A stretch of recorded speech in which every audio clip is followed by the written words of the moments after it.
Baik. Bagaimana kabar kalian hari ini anak-anak? Alhamdulillah hari ini. Baik ya.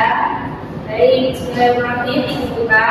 Assalamualaikum warahmatullahi wabarakatuh. Waalaikumsalam warahmatullahi wabarakatuh.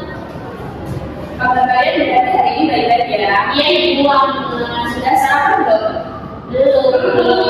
Kok belum sih? Kalian sarapan? Siangan, kita sarapan ya anak? Iya Ibu. Ya, baik, sebelum mulai pembelajaran hari ini, alangkah baik kita berdoa terlebih dahulu. Pada kelas, boleh diberi doa. Baik teman-teman, sebelum mulai belajar pada hari ini, ada baiknya kita bersama untuk agama dan kepercayaan masing-masing. Berdoa mulai. Berdoa selesai. Beri salam. Assalamualaikum warahmatullahi wabarakatuh. Waalaikumsalam warahmatullahi wabarakatuh. Baik, Ibu maafkan dulu ya. Yang Ada yang tidak hadir hari ini? hadir semua Bu, alhamdulillah. Hadir semua, alhamdulillah ya. Ya Bu. Baik. Baik. Selanjutnya Ibu akan tanya nih mengenai materi kita minggu lalu. Siapa yang masih ingat materi kita minggu lalu? Saya Ibu. Baik, Ibu kemarin menyampaikan materi terkait metode dalam pidato. Nah, itu ada 4 buku. Yang pertama, metode impromptu, kemudian metode manusia kota besar, kemudian itu metode monitor, dan yang terakhir itu metode eksekutif. Kemudian dapat juga istilah dan pidato. Yang pertama itu narator, benar, retorika dan topik Ibu. Baik, betul sekali. Boleh tepuk tangan Lisa. Jadi minggu lalu kita sudah membahas mengenai metode dalam pidato. Ada 4 metode ya, yaitu metode impromptu, metode monitor, metode naskah, metode yang terakhir itu adalah metode eksekutif. Dan ada istilah-istilah yang telah disebutkan tadi seperti itu. Berarti anak-anak masih ingat ya, kita semua Masih Ibu. ya. Baik, teman kita semua ini kita akan mempelajari mengenai tes laporan hasil observasi.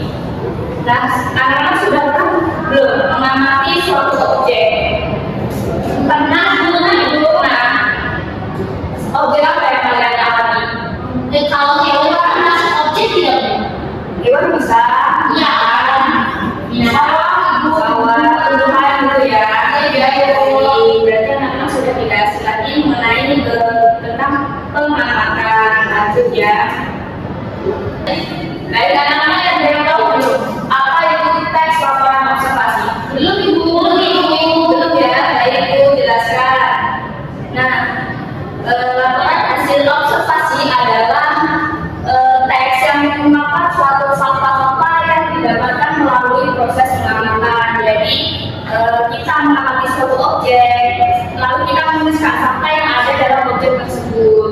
Laporan hasil observasi ini biasanya bersifat objektif, yaitu informasi diberikan sesuai dengan apa yang ada dalam objek tersebut. Lalu kita tulis mengenai fakta dari objek tersebut seperti itu. Baik, paham kan? Paham Ibu. Kita lanjut ya. Nah, selanjutnya adalah tujuan teks laporan observasi, yaitu memberikan informasi secara objektif dan fakta yang sesuai dengan apa yang ada di lapangan seperti itu. Kita lanjut. Nah, ada ciri-ciri teks laporan observasi. Yang pertama itu ditulis secara lengkap dan sempurna. Jadi teks laporan observasi ini ditulis secara lengkap sesuai dengan apa adanya dalam objek tersebut yang kita amati, sesuai dengan fakta objek itu yang kita amati, lalu ditulis secara lengkap dan sempurna seperti itu. Lalu yang kedua bersifat objektif, yaitu bersifat sesuai dengan apa yang terjadi dalam objek tersebut kita tulis seperti itu.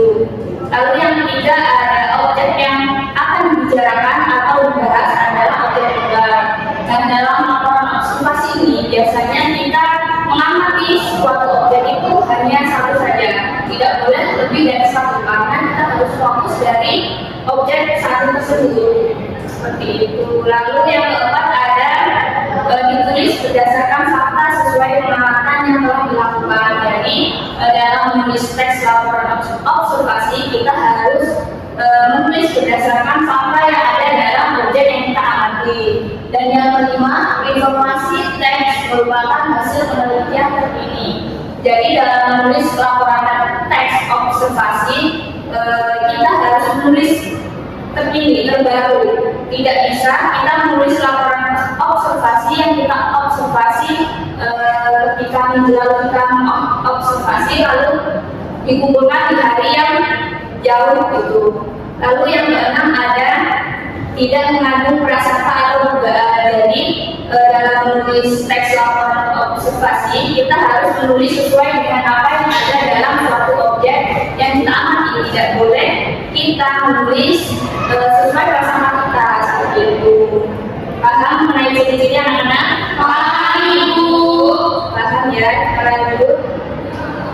Selanjutnya ada struktur teks laporan observasi. Nah, struktur ini ada 3 anak-anak.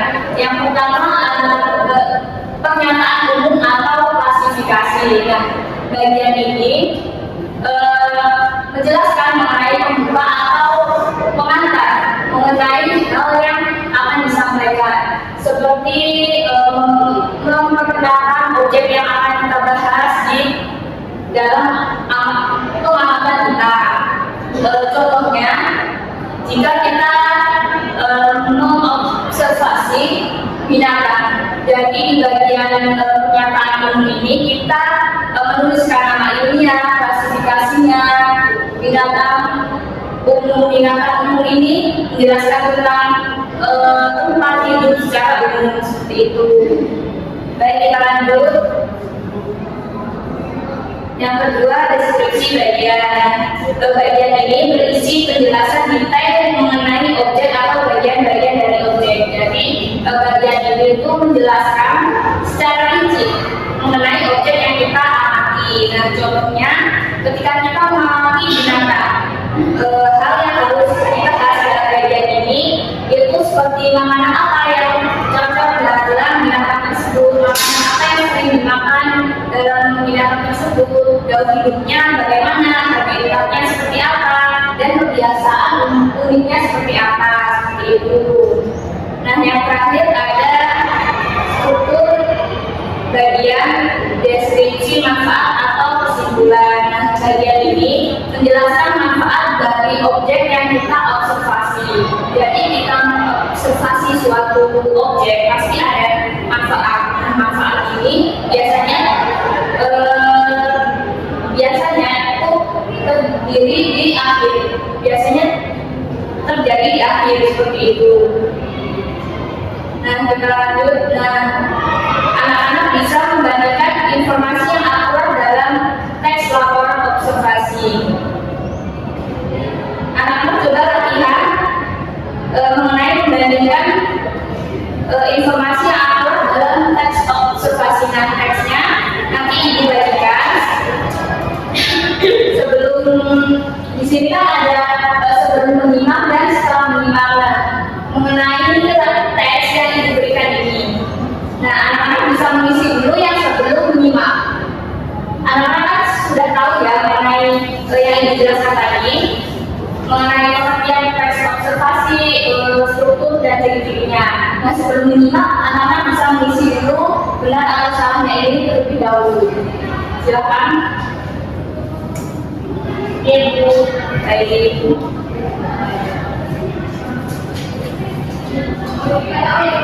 Baik, sudah bermakna? Sudah ya, Ibu.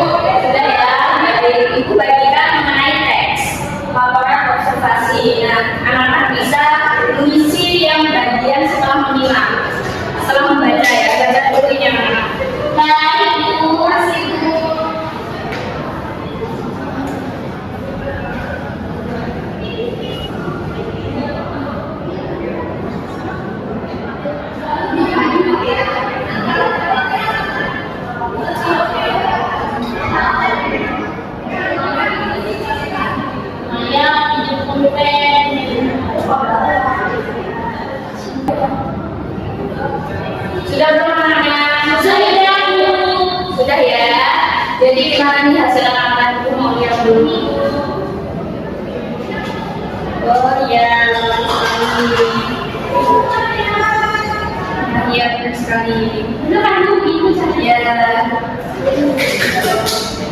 materi.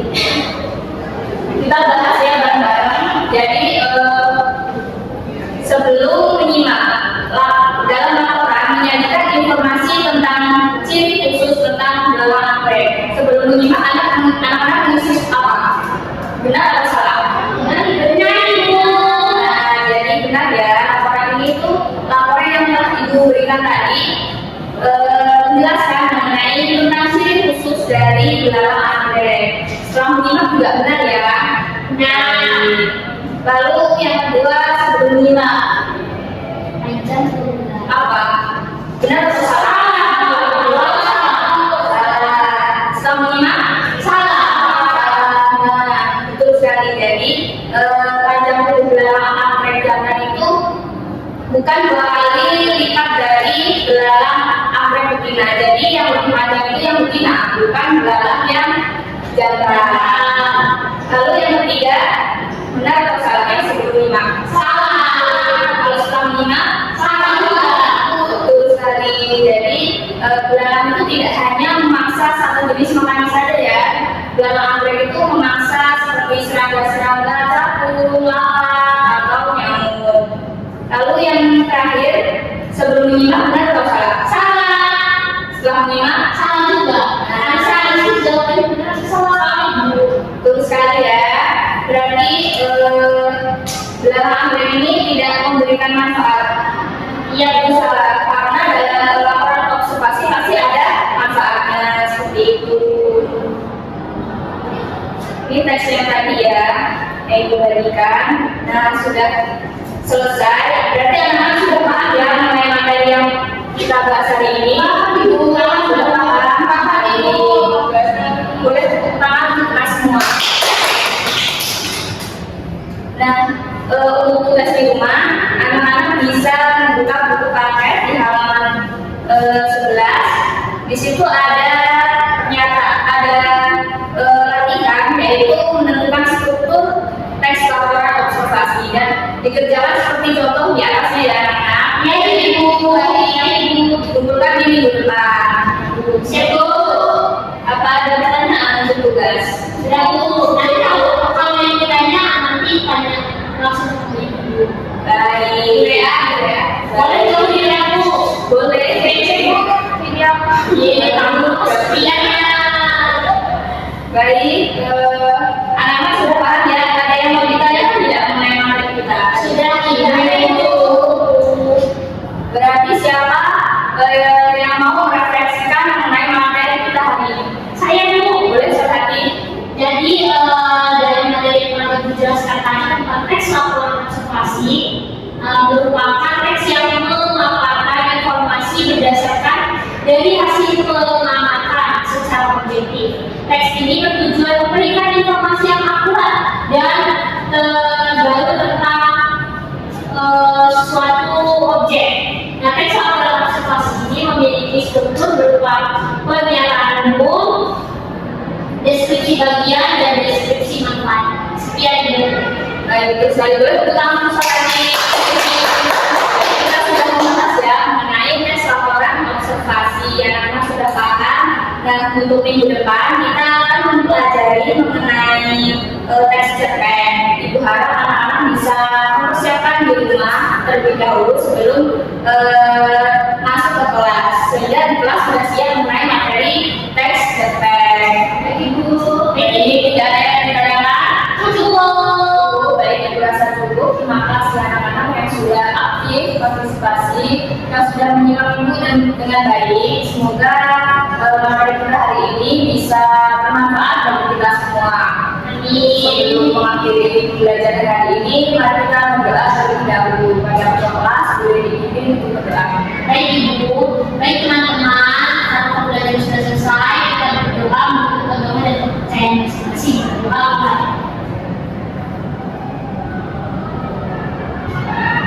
Selesai.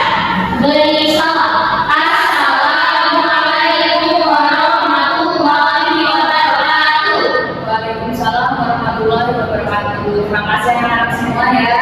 Iya, Jangan lupa tugas yang telah Ibu berikan, jangan lupa jaga kesehatan. Baik, Ibu akhiri. Wassalamualaikum warahmatullahi wabarakatuh. Waalaikumsalam.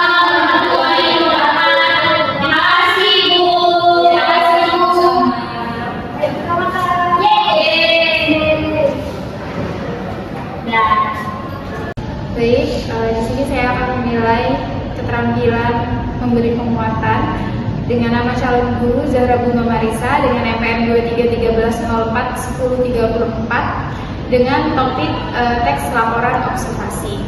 Dari praktek yang sudah terlaksana, Zahra Bunga Marisa sudah melakukan penguatan verbal seperti kata-kata benar, benar nak, bagus nak, tepat, bagus sekali. Nah, sudah menggunakan kata-kata seperti itu. Nah, dengan kalimat Zahra Bunga sudah tadi memberikan penguatan seperti pekerjaannya bagus, baik. Nah, juga penguatan nonverbal juga tadi seperti memberikan acungan jempol, tepuk tangan, juga memberikan penguatan penuh. Nah, juga cara penggunaan penguatannya juga itu kepada pribadi juga kepada kelompok.